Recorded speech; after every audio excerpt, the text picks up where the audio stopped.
Mind control, AI, holodecks. What could gaming look like in 2030? Let's have a look at some predictions in today's video. How's it going, you wonderful people? It's Jay, and in today's video we're going to look at the future. What could gaming hold by 2030? What new tech could emerge? What could gaming look like? Could it look dramatically different to how it looks like today? Well, what I want to do is have 10 predictions of what gaming could look like in 2030, and fingers crossed, if I'm still doing TeeChu in 2030, actually react to the video in 7 years' time. So, let's begin. Imagine if a game could be truly unique for each player based on your playstyle, your likes, your fears, for a truly limitless experience. The game engine could generate levels and challenges just for you, where the AI complements the creative process rather than replace it. We've had games that dynamically and kind of seamlessly adjust your difficulty, like Zelda Breath of the Wild or Tears of the Kingdom, but imagine taking it further. One recent example is AI Dungeon. It's a game that uses AI to generate random storylines where you enter your attributes and it creates this big adventure, and for the system to respond to your actions dynamically. Video games in 2030 could really start to take a more dynamic approach. For example, horror games that spawn scenes and scenarios based on your own personal fears, like a dynamic nightmare that you're able to play through and hopefully survive. Game developers could really create these environments and characters with AI systems that kind of build it based on you. Imagine controlling a game with your mind. Technology that interprets brain signals into game inputs do actually exist, and it's a technology that's rapidly improving. Brain-computer interfaces (BCIs) are used to detect brain activity and translate signals in your noggin to possible commands in a game. Classic games like Sonic the Hedgehog and Mario are easy to work with given their limited range of motion, 4 directions, and jump. But video games in 2030 could really see the technology flourish and become more commercial, with headsets and other wearables being mapped to more complicated 3D games and experiences. There are some that have been in development for years, including NeuroSky, Mindwave, and Emotive Insight, that are really aiming to improve the accuracy of mind control. BCIs could really help with those who aren't able to use a traditional controller, really improving accessibility and inclusivity in video games. It would be incredible to see more consoles support this. Imagine having the most powerful gaming PC at your fingertips, all the chips, all the GPUs, all the storage at your disposal. It would be like some crazy Hollywood supervillain, but in the comfort of your own living room. Okay, that's probably exaggerating it a little bit, but will video games in 2030 see the decline of dedicated consoles and more connected cloud-based gaming? Possibly. So you may be wondering, what is cloud-based gaming? Well, essentially it's like having your games run on a machine in some big old warehouse somewhere, and then all the gameplay footage is beamed back or streamed back to your PC or your tablet or even your phone in real time. So it would feel like it's running on your machine, but in reality it's running on some supercomputer out there somewhere. There are some providers like Google and Microsoft who have tried, but the biggest issue is consistency of internet connection and lag. So the lag from when you press a button on your controller to that machine and having it to send all the gameplay back to your screen.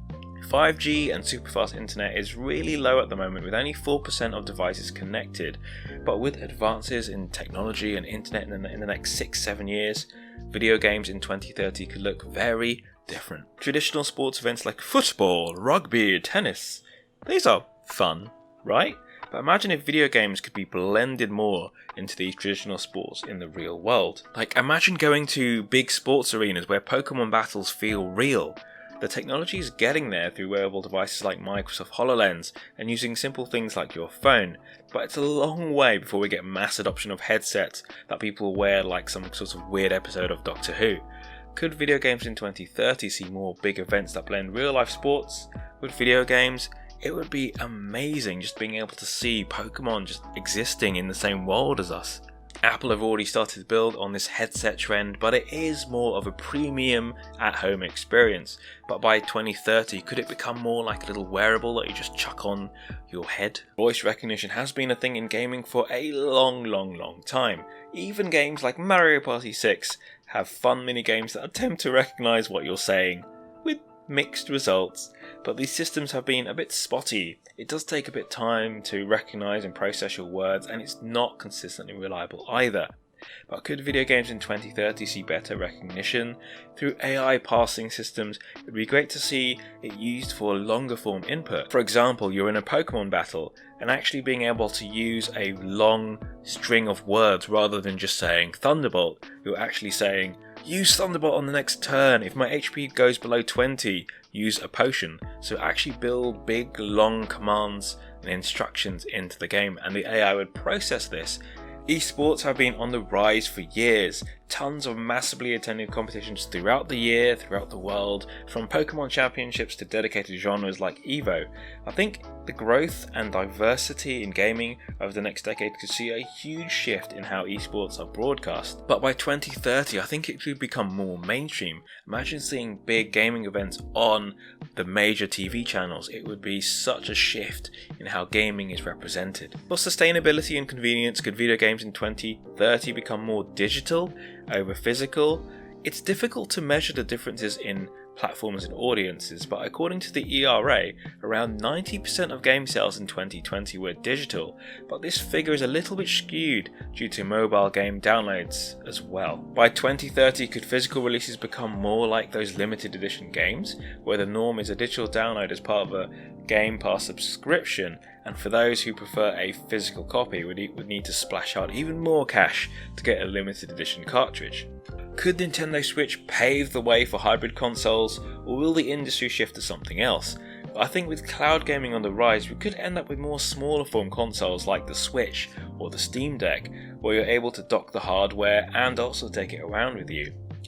If you could connect to your phone provider and have a consistent 5G connection as well, we could even see more competitors do cloud-based gaming and hybrid gaming at the same time.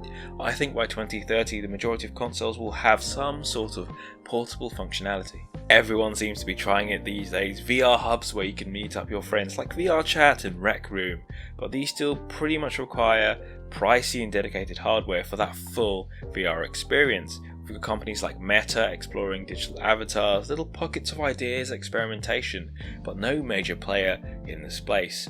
I think someone like Apple, who are currently investing in this headset tech, could really push it forward and make other providers compete for that kind of mass avatar VR world experience. And speaking of VR, the last prediction of 2030 is, will we get something like the Star Trek Holodeck in our homes by 2030? I think it's probably a little bit too far away and a thing of beautiful science fiction, but there are companies like Tesla Suit and HaptX that are looking for more VR experiences that have a full body suit that you kind of sit in and makes you feel like you're in the environment with motion tracking, feel, touch, pressure.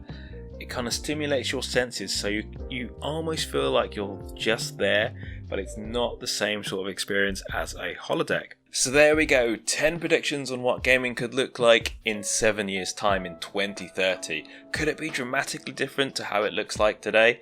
Who knows what technology could hold, but what I'm really excited to do in 7 years' time is to come back, hopefully, and react to this video. Someone remind me. So what do you think gaming will look like in 2030? Let us know with a comment below and share your predictions as well. If you enjoyed this video, be sure to hit the like button. If you want to see more videos like this, more Nintendo, more gaming videos, be sure to hit that subscribe button.